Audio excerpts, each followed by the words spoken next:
On late 2023, Argentina was facing a whopping 211% inflation and a poverty rate of 40%. And that's when the people of Argentina decided that this is it. Everything sucks, we can't take it anymore. And they decided to elect an absolute legend, Javier Milei. Many people call him Donald Trump of the South America. Slap those people around the face. This man is nothing like Mr. Donald Trump. So what happened? Well, inflation dropped dramatically, falling from over 200% annually to around 43% by mid 2025, with the recent monthly inflation as low as 1.5%. Absolutely crazy. How did he do that? Before I tell you that, let me explain what was the condition before. Believe it or not, before 1930s, Argentina was top 10 wealthiest nations on earth with a GDP per capita higher than Germany and France.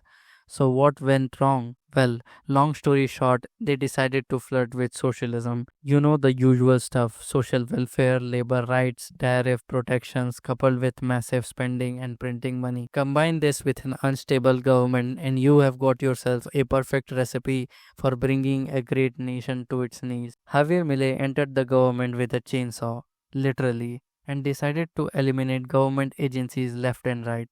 Here in India, we also have a stupid amount of government agencies and organizations which are clogged with bureaucracy and corruption that we just don't need. We can literally eliminate most of the government and nothing will happen. In fact, you will see more growth because in most cases government is acting as a bottleneck to the growth. Javier Milei radically cut government sector job slash subsidies and halted public infrastructure projects and prioritized fiscal balance over social spending. This attracted investment in private sector, positioning his country for a private sector led growth. People in India have this retarded belief that if the government stops spending, the economy will not grow. Well, they are wrong. You see, government don't just create growth out of thin air. They do it by spending money. The money they get by taxing you directly or indirectly.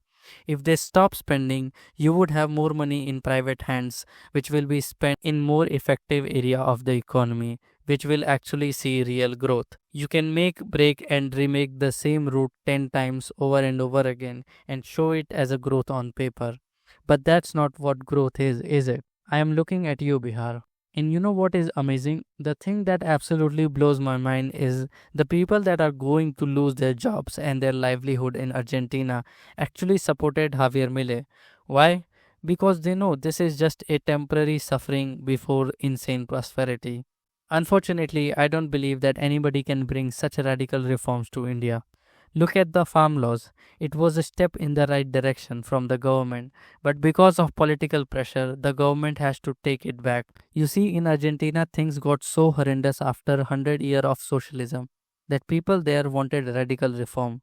But in India, oh boy, in India, things stay just bad enough that everybody tolerates it and nobody asks for accountability. But you know what the good news is? That we don't have to aim for radical reform. We can take baby steps in the right direction, and slowly but surely we will be a developed country. But before that, we have to resist the urge for socialism and redistribution. Don't listen to idiot German Shepherd when he blabbers about income inequality in India. Our goal should be maximizing growth, which will happen if we maximize production and productivity, which will happen through small government and the free market. This is it for today. Thank you for watching.